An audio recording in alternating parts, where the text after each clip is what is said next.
తిరుపతి జిల్లా సూళ్లూరుపేట మన్నార్ పోలూరులో వైసీపీ అభ్యర్థి కిలివేటి సంజీవయ్య కుమార్తె కిలివేటి దివిజ ప్రచారం నిర్వహించారు. గతంలో మన్నార్ పోలూరు రోడ్డు గుంతలతో ప్రమాదాల నడుమ ప్రయాణించిన వారు ఈ రోజు డబుల్ రోడ్డుపై కులాసాగా ప్రయాణిస్తున్నారంటే ఆ ఘనత కిలివేటి సంజీవయ్యదేనని ఆమె కొనియాడారు. అలాంటి డబుల్ రోడ్డుపై నేడు తెలుగుదేశం పార్టీ నాయకులు వచ్చి మిమ్మల్ని ఓటు అడుగుతుంటే ఎలా ఓటు అడుగుతున్నారని నిలదీయండని దివిజ ప్రజలకు విజ్ఞప్తి చేశారు. ప్రతి వార్డులో సిమెంట్ రోడ్లు, డ్రైనేజీలు నిర్మించి అభివృద్ధి బాటలో నడిపారని అన్నారు.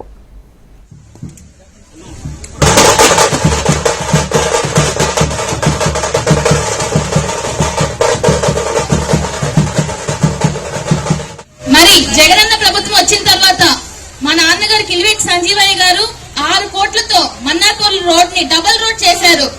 అందరి కష్టాలు అర్థం చేసుకొని మరి ఈ రోజు అదే రోడ్డు మీద వచ్చి మిమ్మల్ని ఓట్లు అడుగుతా ఉన్నారు. అవన్నీ మీరు గమనించాలా.